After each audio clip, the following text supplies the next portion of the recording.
Okay, so first off, before we get started here, I want to address something in the comments. A lot of people have been telling me that I don't need to leave this area because I can just deposit my Pokemon into the PC individually to heal them up.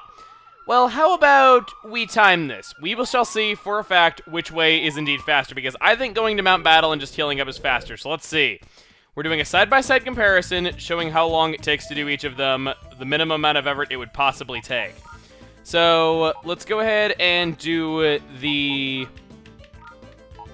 Let's go ahead and assume that all of my Pokemon have been injured. All of them need to be healed. So, we'll go in here.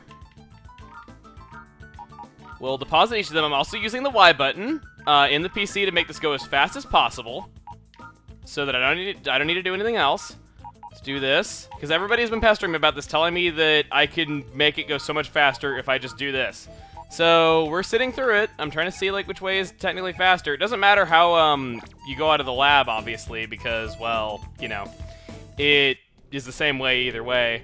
And it looks like you guys were technically right, but because it takes kind of a bit more coordination to, you know, go into the PC and switch everything around the way that I did it, and then than it is to just talk to the nurse at the Pokemon Center, I kind of would just rather go to Mount Battle anyway, because, you know, it's not saving me all that much time, and it still technically feels like less work to me, I guess. If I was speedrunning, I would definitely do the PC method, and the PC method does allow you to heal, you know, only like 1 or 2 Pokemon if only 1 or 2 need healing, but oftentimes I'm not going to leave the Shadow Pokemon Lab and walk all that way anyway, unless, like, all of my Pokemon need it. But anyway, that's about it. Alright, now that we get that out of the way, hey everybody, it's Chugga Conroy! Welcome back to more Pokémon Colosseum! In the last episode, we fought with a researcher right here who set up this really annoying alarm that in no way hampers our progress, and we got almost to the end of the Shadow Pokemon Lab. In this episode, we're gonna go up here and... check it out. Hi, I heard the alarm, so I came running. Don't you mean you came diving down from the ceiling? We got Remiel. Hey, it's a female version of my name. And it's actually not Emily. I'm surprised. Alright, so we're starting off with yet more battles. I apologize if this area has been kind of battle-heavy. I usually will speed up and do post-commentary if there's like a lot of battles in a row, like in a Colosseum or something. But because these are important battles that are required and also all of Shadow Pokemon, that's why I'm showing them at normal speed. Alright, so we got a Shadow Pokemon right off the bat, speaking of which. We got Vibrava, or Vibrava, however you say it. Vibrava is a Dragon Ground type, very interesting type, and you see it's level 43, meaning that it only needs 2 levels to evolve into the almighty Flygon. And why the heck do I have Umbreon at the beginning of my party? Ugh. So, if you want to have an awesome Dragon type, awesome, I'm gurgling for some reason, this could be your guy. Not many Dragon types in Colosseum. I think Swablu is actually your only other option to get into Altaria, and Vibrava is, now swapping between pronunciations, is only 2 levels away, and you just got 3 rare candies from Venus, so if you're going to use Vibrava on your team, you can always have saved those rare candies and use them right now just to get an easy, you know, Flygon. It's pretty cool, and wow, damn, Umbreon, you suck. Just saying. Yeah, you suck pretty bad. Then again, it's finding something that's 14 levels higher than it, so I can't really hate it too much. I didn't mean to start out with Umbreon here. I'm just, like I said, I'm only carrying it with me just because, you know, I don't have a 6th member on my team yet. People were telling me to at least carry Umbreon around with me if I wasn't going to use it, so let's do it. Whoa! Way to go, Marshall. Can you attack Umbreon, please? Please? Yeah! Way to go, Umbreon! You tanked that for Marshall. Awesome. Okay, so we're going to use Surf right here. What's going on? That was odd. It had a weird delay right there. I think it took a bit longer than it did. I hope my disc isn't going out. So we'll take out that Kadabra, and I like its going down animation. It just throws its spoon up in the air, bonks itself on the head, and then faints from that. It's just you had to hit it enough to the point where it gets annoyed and just throws the spoon up into the air and finishes itself off. Okay, let's, getting kind of worried about Marshall right here, so I think maybe we should switch out. Let's see, who do we want to go to? Kind of wanting to wall, so how about we use the Ultra Ball? By the way, I stocked up on more Ultra Balls and stocked up on some more revives and whatnot, just so that I can get through this area quicker. Let's swap out Marshall for Fortress so that we can wall easy. I don't think that, Swellow's got some flying type moves probably, but hey, it's just going to do normal damage to Fortress, and Fortress has really beefy defenses, so I think it'll be fine. Alright, let's see how this does. 1, 2, 3, All right, having a great time now. Okay. And sending out Kecleon. Ooh, Kecleon. I brought up Kecleon earlier when I mentioned that there's 4 unused entries total for Shadow Kecleons in the game. If you want to know exactly how Kecleon works, it's kind of interesting. It's basically, it will take on whatever type it was just hit by. And you can get kind of creative when fighting it because of this. I'm going to go ahead and do Protect right here just in case it's targeting Fortress, because I don't want to, you know, get hurt by it, obviously. I don't think I really need to go into more detail as to why I'm doing it. And it hit us, and I'm brown, thankfully. Oh, I'm brown, thankfully. I don't know. I can't talk right now. So let's, you know, I think I should also mention, for those that might be curious, even though there are some things in Pokemon XD, the sequel to this game, where moves that are, you know, like Shadow Rush, will result in question mark types popping up. Kecleon, I don't think does that. I don't think hitting it with Shadow Rush does anything to its type, so I'm not going to do that. I didn't get to hit it with Bite, so I think I'm safe to attack it with Psychic, though, but just in case I go for Swallow. And let's actually do Shadow Rush on Kecleon to see what comes up. And oh, come on! I should have attacked Kecleon. I didn't think that... Well, then again, Swallow's got 140 speed, so I guess it does make sense that that would go first. Alright. I was just hoping that I'd go first, and oh god, that's gonna hurt. Uh-oh. I think Psycho might be in trouble. I guess we'll use Reflect just in case it isn't, and we'll do Shadow Rush on Swallow. Okay. Please attack Fortress! Now. I think I might cut the rest of this fight just because this is going on a bit too long, and we already got the Shadow Pokemon immediately, so I'll see you guys in just a moment. Okay, and with 100% less Umbreon, let's move onward. So, you're going to see that this door is locked and it has a little keypad on it. Well, remember last video when we had those DNA samples? Well, this is where they're important. We had Misdreavus, we had Mightyena, and we had Croconaw. You input those, and boom, you're good to go. I know that looked really out of place. It is different for every playthrough, so you can't just copy off mine. You must go find the DNA samples yourself. There are 9 possible ones. They can all appear. Alright, so let's go onward. Check it out, it's Scrub! Not once, not twice, but 3 times we meet. Do you recall who I am? I shall avenge my humiliation at Relic Forest. So, if you still have not managed to catch his Hitmontop, you will get another chance right here. Now, he does say 3 times that we've met. I think that he's referring to the time that you see him, you know, comforting Dakim on Mount Battle. I don't think that he means that you fought him twice already, because I always look out for a second fight with him, and I never do notice one. So maybe it's just during a part of the game that I just don't pay that much attention to? I don't know. I really couldn't tell you. So, right here, we got a fight with Clamperl and a Graveler. Let's have Fortress attack that Clamperl, and we'll do Surf. Okay. Seems pretty good to me. So Fortress is getting some action right here. Scrub's kind of an important trainer, though. Even though we don't have any Shadow Pokemon here, he's still a required battle, and he's kind of the last thing standing between us and the end of the Shadow Pokemon Lab. Well, that's not entirely true. He's not the boss of the area, but still, he's kind of an important story battle, so how about we definitely show this one? I wanted to cut out the last one because I understand that this area has been very battle-heavy, and this is our 4th video here, so we probably want to get a move on. But, yeah, it's just, I think he's important enough to show. So he's gonna, oh god, Clamperl's gonna do Iron Defense. It's gonna be kind of, well, actually, I don't know if that'll really be that bad because we took out a really nice chunk of its health. Let's do Shadow Rush to Wobbuffet, and we'll do Surf. I know whether it counters or Mirror Coats, it's probably gonna hit one of my Pokemon no matter what. But hey, Wobbuffet's got a crap ton of HP. Oh my god, that barely did anything to it. Almost took out Clamperl, not quite. Let's do Shadow Rush. Whoa, Wobbuffet is. Oh wait, no, I attacked Wobbuffet. Crap, I thought I meant to attack Clamperl. Crap, even though I think I said it out loud that I was gonna attack Wobbuffet. And whoa! Sorry about your ears. If you can still somehow hear. I didn't see that coming. Wow, that was pathetic. Alright, Fortress is getting countered. Whoa! Okay, that's kind of worrying. Let's do... No, not Ultra Ball. Let's do a Hyper Potion on my Fortress on its turn. And let's have Marshall use Surf. I would do Earthquake before... Well, actually, I could have protected and prevented Fortress from taking additional damage and also did an Earthquake, but I think I'll do that next turn. Alright, so we do that. We take out Clamperl as well. I think we're good to go here. So we do that. And he sends out Medicham. Oh god, this could be kind of irritating.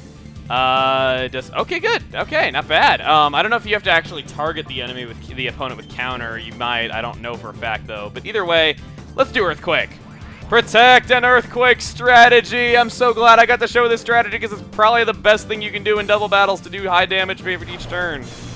Earthquake, of course, has a 70% modifier thrown over it. You survive that if, Whoa, critical! Man, I was afraid of that Medicham. Never mind. Not afraid of it anymore. Counter. Uh-oh, uh-oh, uh-oh, oh! Dang it! Ah, poor Marshall. That's gotta hurt, being taken out from a countered Earthquake. Corona's the lowest level, let's go with that. This last Pokemon. This battle went by rather quick, actually. I was thinking this battle would probably be another, like, 5 or 6 minute battle. No, it didn't go on that long. We'll, do Flame Wheel right here. There's no way... Yeah, okay, we definitely went first. Okay, we take it out. I'm gonna need to revive my, Marshall. I was hoping that he wouldn't do that, but hey. And I like his spinning animation, just like, wah, Buffet. Alright, we beat it. We beated. My English, I are totally smirt. Urgh. Sorry, buddy. There's a bathroom down the hall if you want to rush down there. I passed by there when I came down here. And he just disappears. He doesn't actually taunt us or say anything else. Nothing like that. I'm going to go and revive real quick. Also, I'm still fully aware that I have those 3 rare candies that I've still yet to use. There's a reason why I'm holding off on using them for a little while. Anyway, though. So we head on down here. We have these things that always reminded me of coffins. I don't know why, but they kind of always did. I don't want to know what's in them. That could be kind of creepy in a lab where they conducted all kinds of experiments on Pokemon. Right here we have an HP up. I think we're going to go ahead and use that. I want to use that on my Fortress. There we go. We got 130 HP. I think giving an HP up to a strict wall is probably the best thing we can do. Some of those are wondering why I have Awakenings in my inventory, why I didn't just deposit them in the PC or sell them. I had them on me in case I was sleeping after the end of a battle, because I think sleep can linger at the end of it. I don't know. But that was kind of my thinking with it. It was only taking up one inventory space. But we go over here and...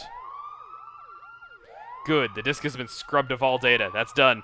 Did you get scrubbed to do that? Okay, no. Wah! How did you get in without my notice? Ah, I see. You must be the much-talked-about Wes. Little did I expect to see you here. I am Ein. I am in charge of this Shadow Pokemon. This Shadow Pokemon? Like, you mean there's more?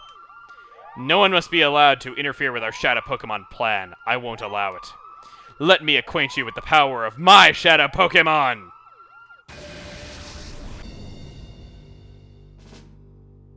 After hearing about him for a good half of our adventure, this is the man behind the Shadow Pokemon Lab, the one who conducted all those experiments on Pokemon, the one responsible for the creation of so many Shadow Pokemon that we've seen throughout our travels.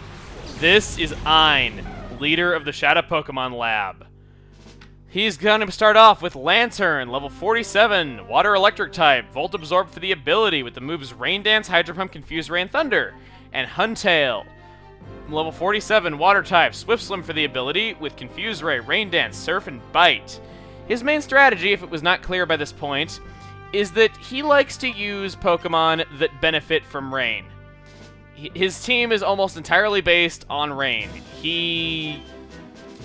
As you can see, Lantern has got Thunder, which is 100% accuracy in rain. It also knows Hydro Pump that gets powered up from rain. On top of this, that Huntail has also has Swift Swim to double its speed in rain. It also has Surf that'll get powered up in rain, hitting both of your Pokemon. So that's kind of lame. Remember, though, that your water attacks are also powered up, and also do Thunder. Wow, he used Rain Dance twice on one turn. Apparently, he was really, really wanting to get that out. I gotta be honest with you right here. I recorded this fight earlier, and I freaking lost. No, I don't mean like it was a close fight. I mean that I got my ass handed to me. This guy was ridiculous. I got hit by my own confusion 4 turns in a row. It was ridiculous. I had Marshall and Fortress knocked out on the same turn when they were the 2 most valuable members of this fight. And wow, speaking of which, that is kind of sucky. Wow. So much for Fortress. How about I switch out, because well, actually, I don't want to use an item. You know what? No. I can keep Fortress out for another turn, and I can just use Protect. Assuming it doesn't attack itself, I'm good on that front. We'll use Psybeam to take out Lantern, because that Lantern is devastating. And good, I don't attack myself, I get to use Protect. For those who want to know how Protect works, for those who don't know, Confusion, how Confusion works. You hit yourself with a typeless physical move with 30 power that never misses. That is how it works. So your attack and defense stats will be factored into calculating that. That explains why Fortress only took like 9 damage from it. And thankfully Psycho levels up right there. And now he sends out Altaria. This thing is quite a tank. Level 46, Dragon Flying type, natural cure for the ability. I've never actually seen him switch out to activate that natural cure. He's got Ice Beam, Pursuit, Toxic, and Fly. So this does not have any sort of benefit from being in the rain, unfortunately for him. Very fortunate for us, of course. But how about you know what, I don't want to use items though, but I got a full restore that I got for free in an item box. I'm going to use that to cure it of confusion. Just because I hate the confusion in this, and I got so unlucky with it last time that I just don't want to chance it now. Things got Pursuit and Fly. Do I want to cast up a Reflect? No, not really. I'll go ahead and just do that. And we're getting hit by a Confuser. Watch it attack Fortress. Okay, seriously, that was AI cheating. He would have only picked that if he knew that I was healing this turn. Come on. That was crap.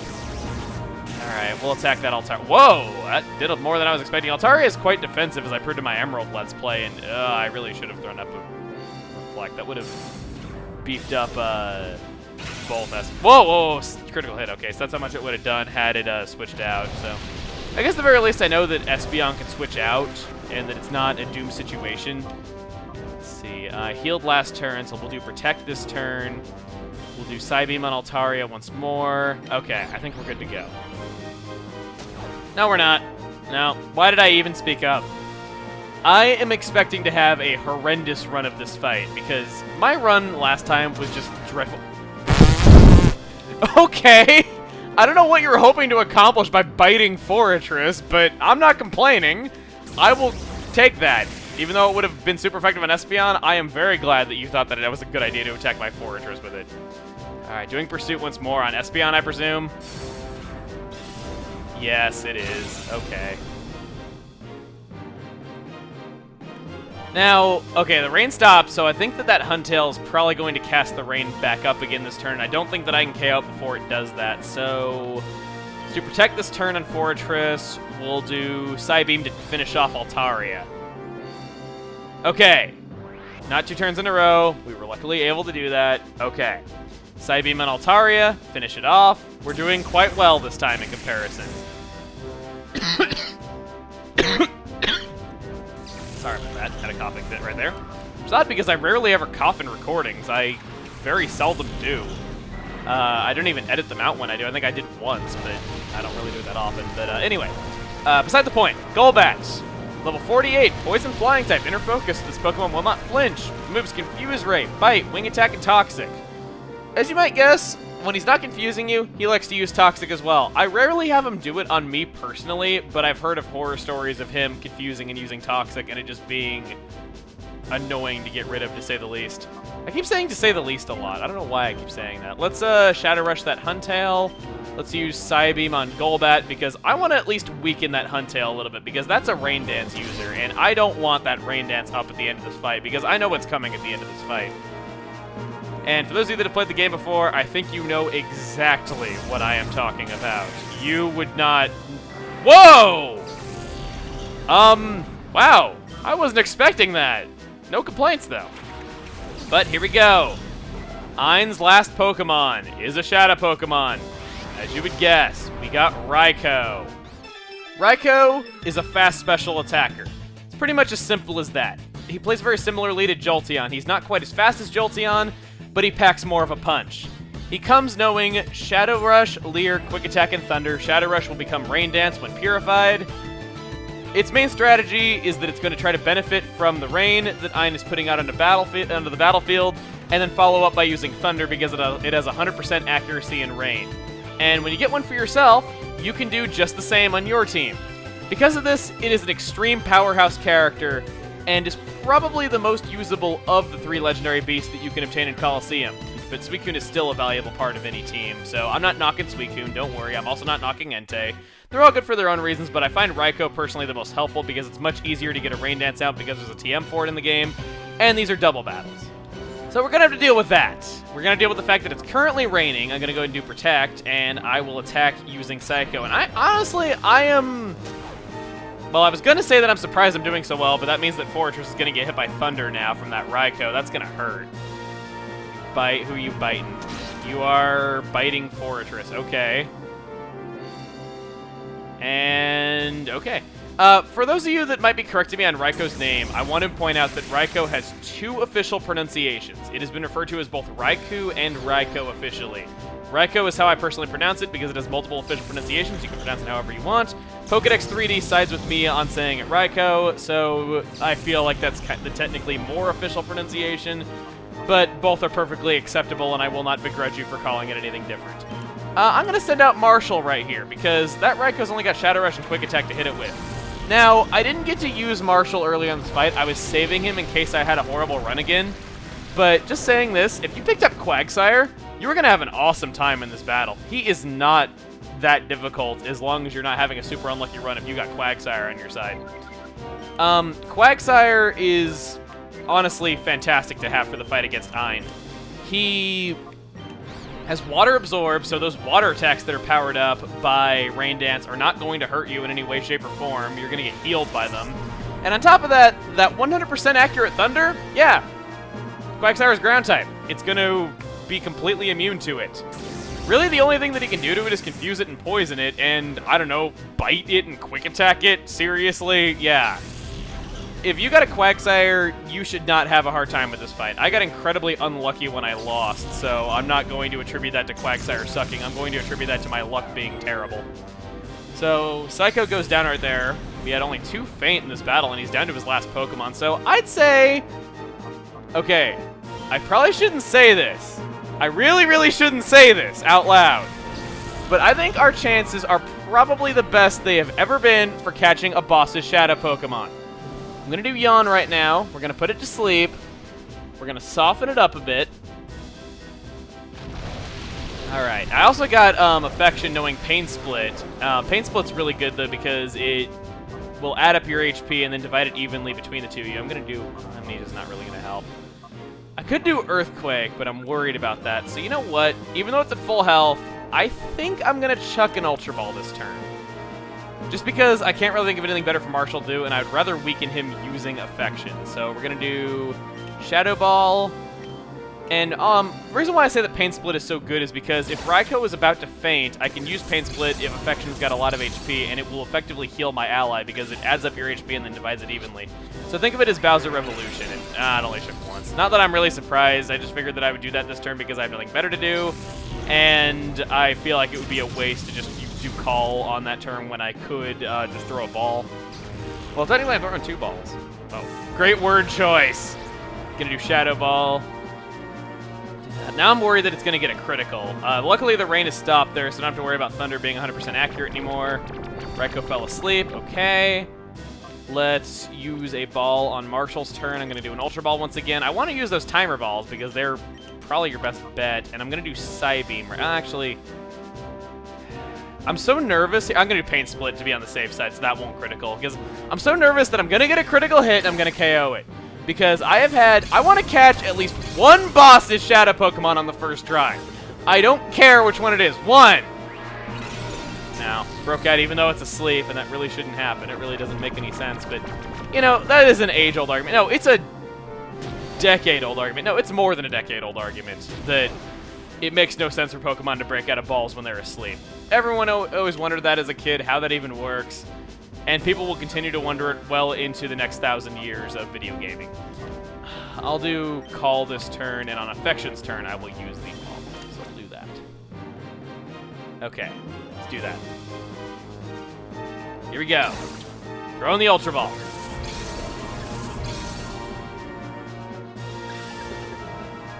One, 2, 3! Yeah! Caught it relatively fast, too. I didn't even have to cut away. Awesome! Okay. Oh, God. I'm going to save the recording of my failed attempt at this, and I'll probably show you clips of it someday, but oh my God, this power, it defies belief, because there were some funny moments in it looking back. I don't want to, like, pretend like I never failed that fight. It's because I lost the fight, and it was like a 10-minute fight that I'm not showing the whole thing. Your struggle to get here was all in vain. The shadow Pokemon we produced here have already been moved elsewhere. And that, of course, includes the ultimate shadow Pokemon I created for the boss. Wahahaha! He runs off, but he leaves behind a shiny. Let's see what it is. Got a data ROM. Okay.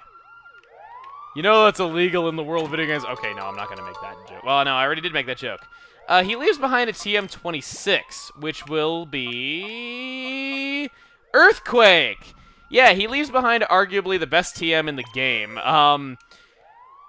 Let's see. Earthquake is an incredibly rare TM. You might not want to use it should you plan on trading it out. And let's see. I got Corona that can learn it though, but I think Earthquake would be better suited on who my final team member is going to be. I know who my final team member is going to be, and I think that it would be kind of a waste to not use that Earthquake TM on it. So with that, we now get to exit out of these doors that we could not exit out of before. Let's go ahead and leave the Shadow Pokemon Lab for good this time.